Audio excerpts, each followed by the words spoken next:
Hello YouTube, and welcome back to the conservatory. Well, first of all, sorry it's been a while since the last update when I talked about the basics of doing the electrics. I was kind of hoping to get on with it.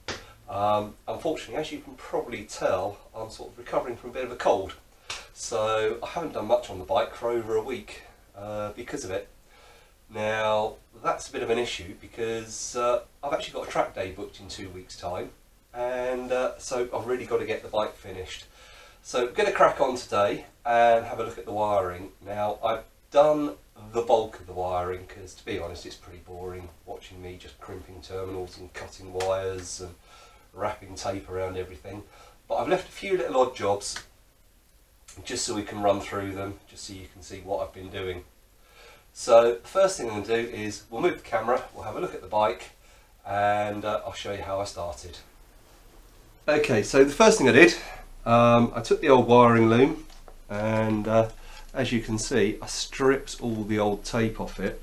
But what I did do is everywhere there was going to be a branch off and at sort of every 10 centimetres or so, I did wrap some of this green tape around just to keep everything all bundled together so I don't end up with loose wires flapping around. You can see some here.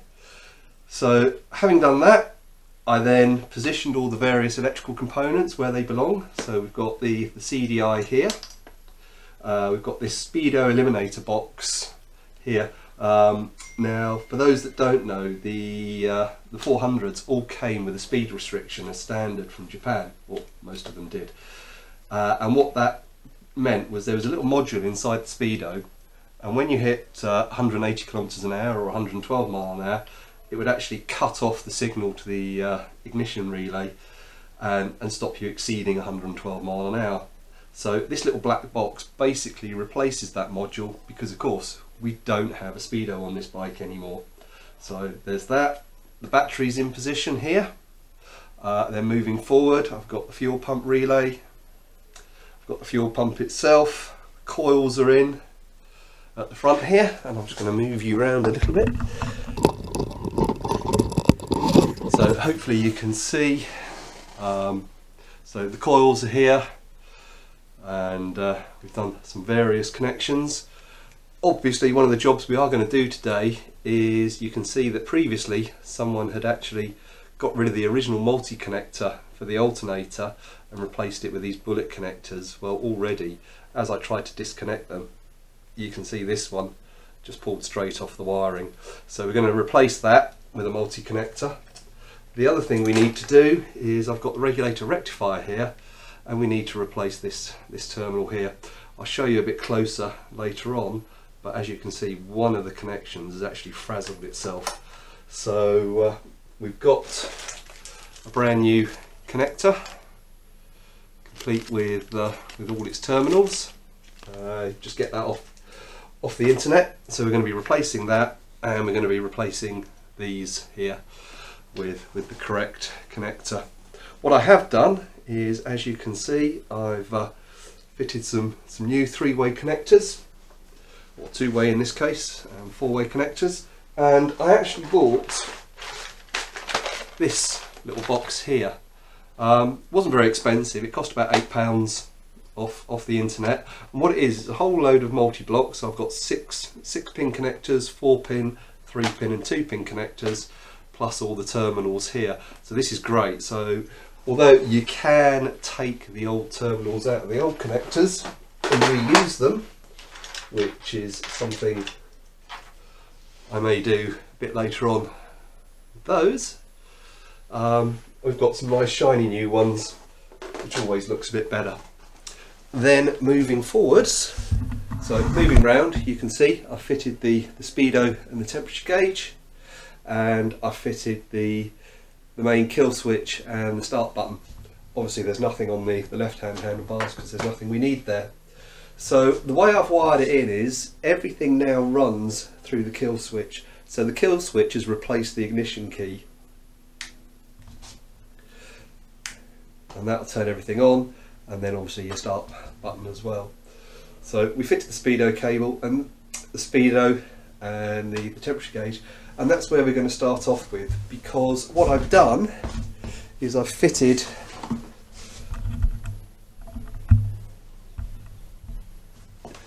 here we've got a red light for the oil warning light, and inside here I've got a little green light for the neutral light. Now there wasn't a neutral light fitted to this bike originally, so what I did is I actually drilled an 8mm hole in one of these little plastic retainers, and originally I fitted this little LED indicator, and the idea was I had some connectors just here, and they were just going to connect on like that. Unfortunately, when I went to fit it, don't know if you can see, but that terminal there decided to break, so I had to order some new ones. So I've fitted a replacement, and that's where we're going to start with wiring that up. So again, I'm going to move the camera around. Oh, and also we're going to look at the wiring for the oil pressure light as well. So I'm going to move you around, we're going to start at the front, and then we'll work our way backwards. Okay, so here's the back of the clocks, and you can see this is the back of the oil warning light, and down here we've got the neutral light. So I bought some LEDs off eBay. Problem is they come with these very thin wires that you can't crimp to, so I've actually soldered on some fresh wires, and what we're going to do is we're going to actually use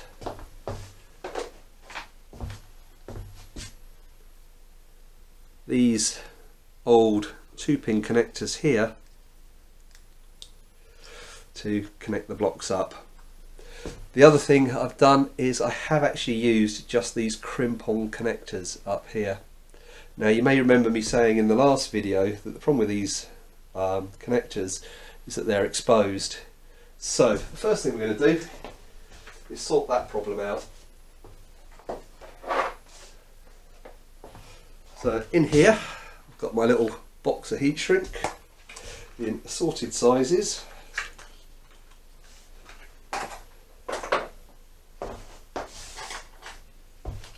And I'm just going to take a bit of heat shrink, cut it to length,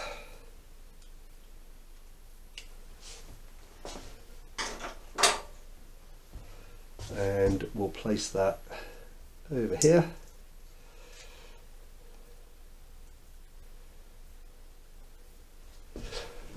Sorry about that. And then grab the lighter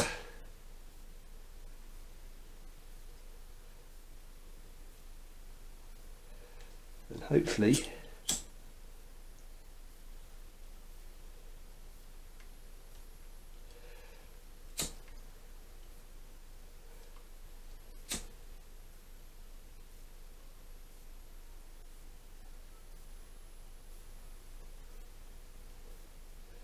you can see the heat shrink over there, and now we have a nice insulated connection.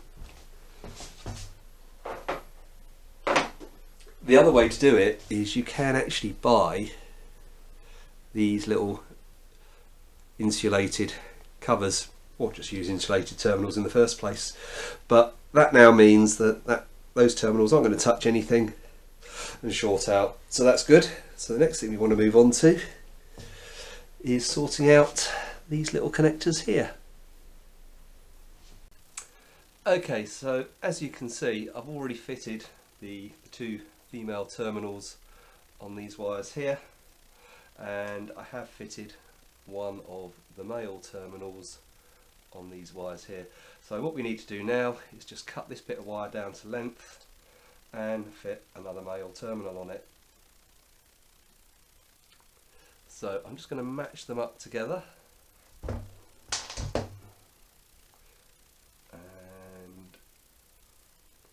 snip that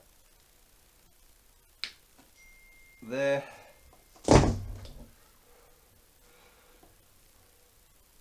And just take off the last sort of 4 or 5 mil with the wire strippers, just to expose the wire. The next job is to take the male terminal and just slide him over, and in fact I've cut the end a little bit too long, so I'm just going to trim that down a bit. It's surprising how little you need. Then slide the terminal over.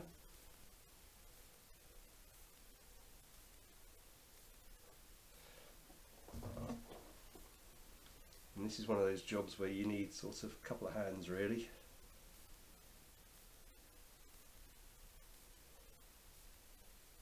You need to hold that in the right place.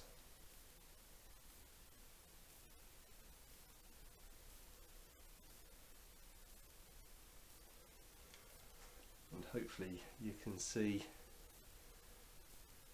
oops, that way, I've crimped the bottom two legs on, so they're holding the terminal in place, and now we just do the same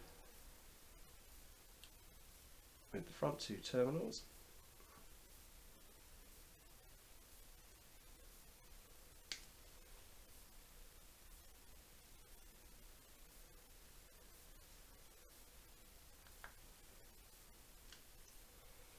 So that they crimp onto the actual wire itself.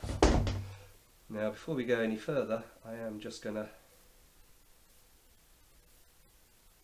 connect these wires up before I put the block on, just to make sure that everything is working. So if I connect those together, flick on the kill switch, and I can see the neutral lights come on. So I know we've got good connections on all of those, so now we can fit the actual plastic terminals themselves. So this one is for the male terminal, and of course make sure you get them around the right way so that the tang matches up with the cutout, and if you push it in you should, it's a bit bent while we were crimping.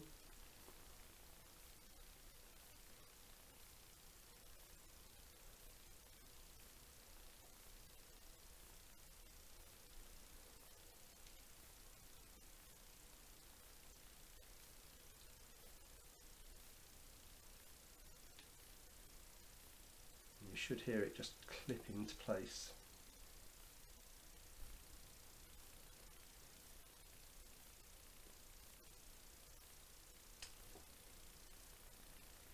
Let's try again, because I think I have to turn them upside down.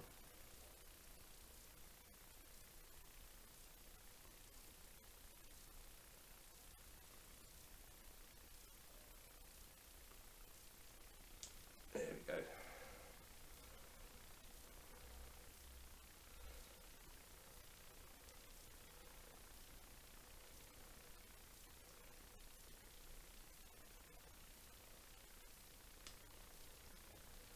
You can see there, nicely secured.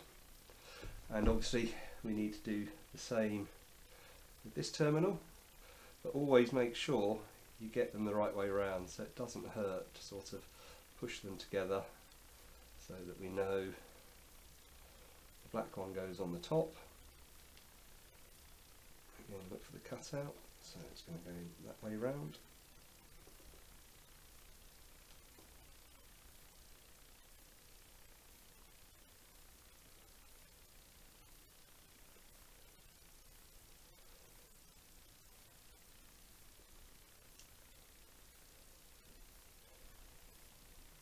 And there we go. We now have a connector block, and if I just push them together, and then we'll move the camera around, hopefully you can see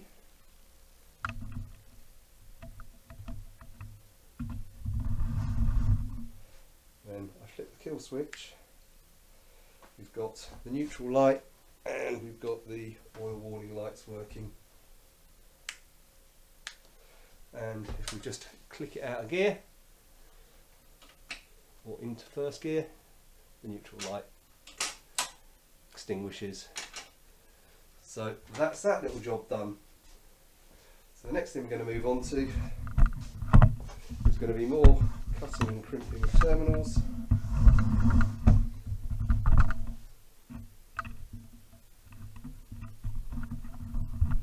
While we do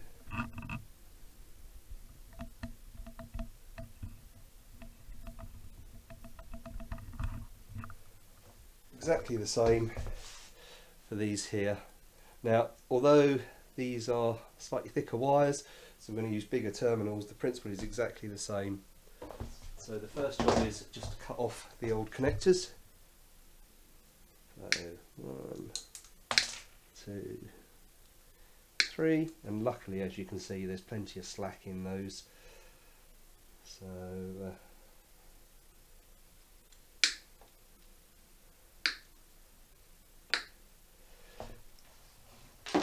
we'll still have plenty of room to connect everything up. So those 3 are, give or take, the same length. Those just need a bit of trimming up to make them all the same length.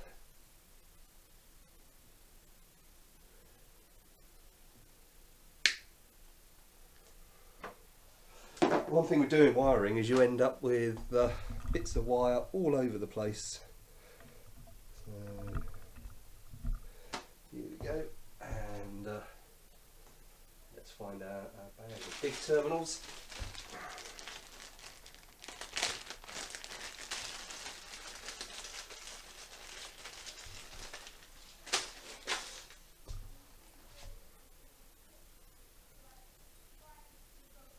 Typical, no males and no females. And I'm going to reuse these 2 original blocks here. That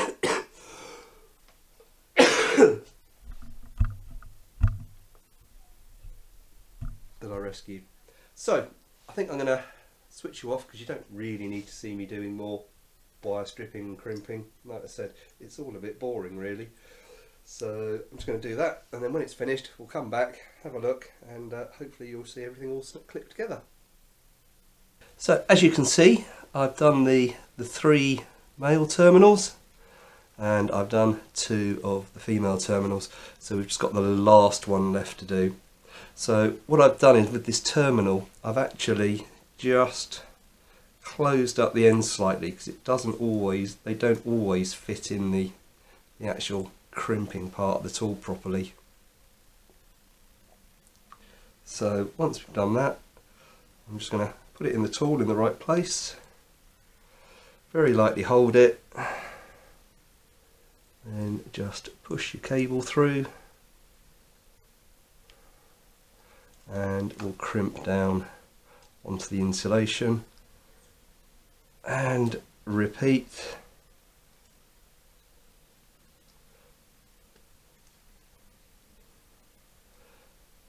For the secondary crimp, and of course because this one's on camera it all decided to get twisted while I was doing it, but not a problem, just a bit of manipulation and there we go.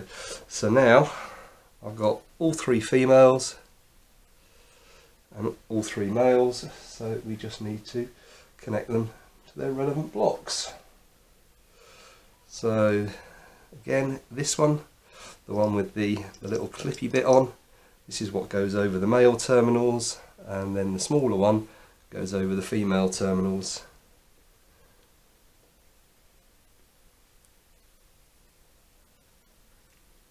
So let's just get these aligned up. That one goes in the bottom, that one goes in the top. And what I'm going to do is I'm just putting them in place before pushing them all home. Probably can't see anything because my hands are in the way. So just get them roughly in place.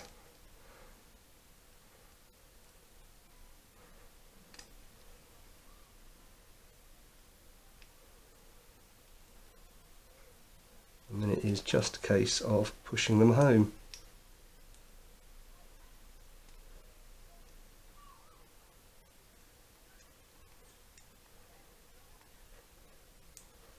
There we are.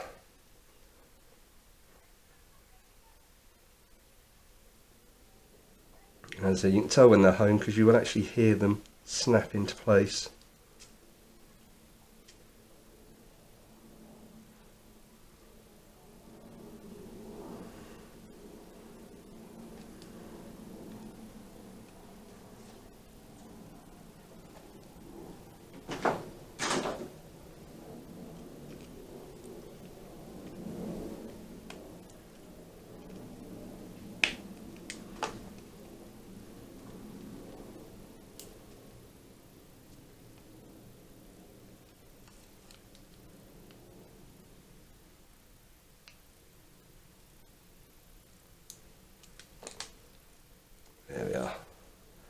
So that one done. And we do the same with these.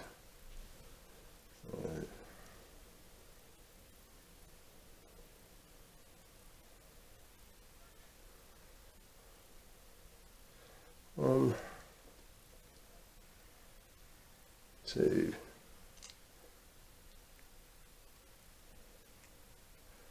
and three.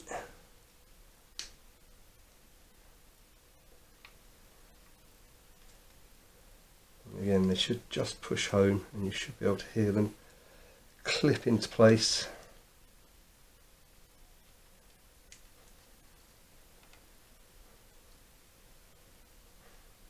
Now these terminals are actually a bit tight. Hopefully, there we go.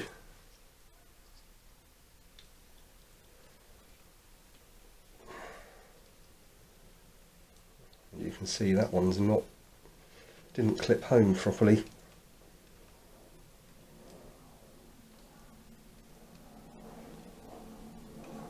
So something's not right there.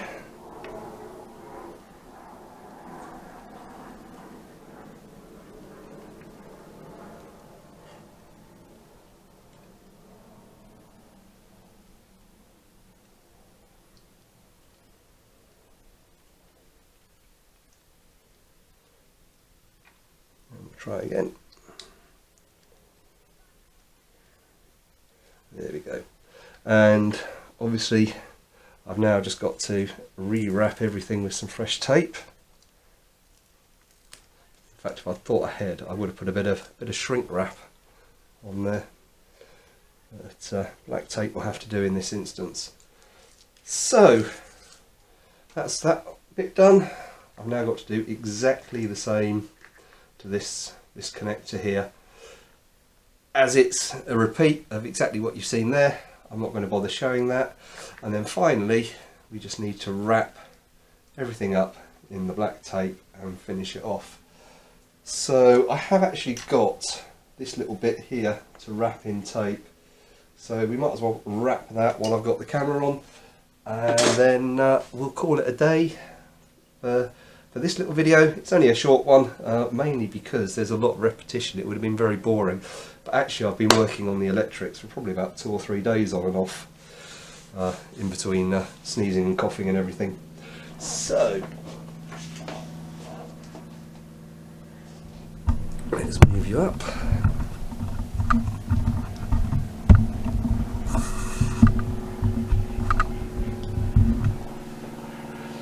And I've got this connection here that I made to feed the rear light, the rain light. So let's just pull that out and I'll show you wrapping it up in tape. It's not very exciting. Now I am using electrical tape, which is, as many of you will point out, the wrong thing to use.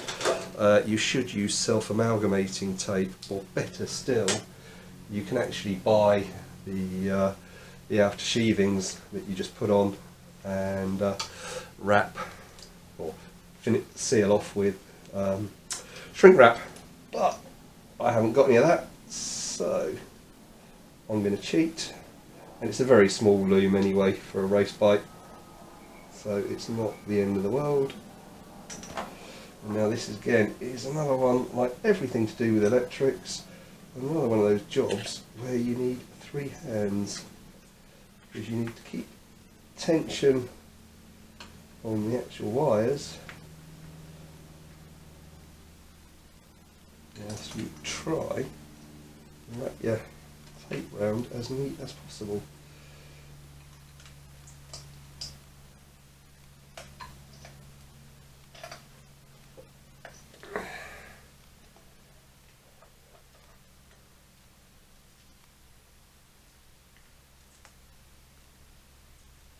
I'm trying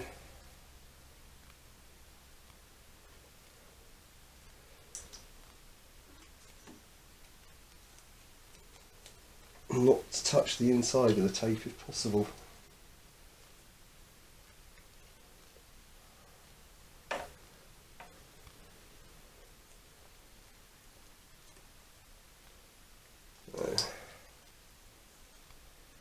An absolute pain in the arse of a job.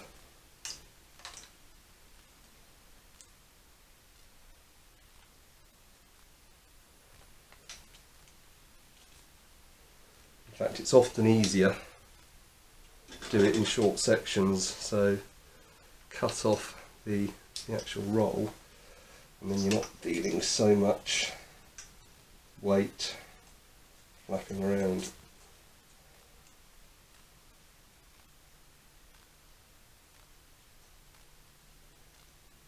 And keep trying to wrap the tape at about 45 degrees to the wires, so that it's overlapping itself, but you're not putting on too much. There we are, that's all going a lot more smoothly now. Like I said, you should really use self-amalgamating tape, or better still, you can actually buy the woven sheathing to go over the top, which does look a whole lot neater. Actually, that's a lot better without the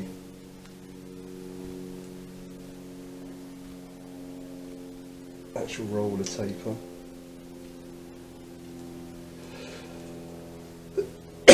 You can see by not putting on too thickly, you've still got protection for the wires. They're still bundled together, but it's nice and flexible too.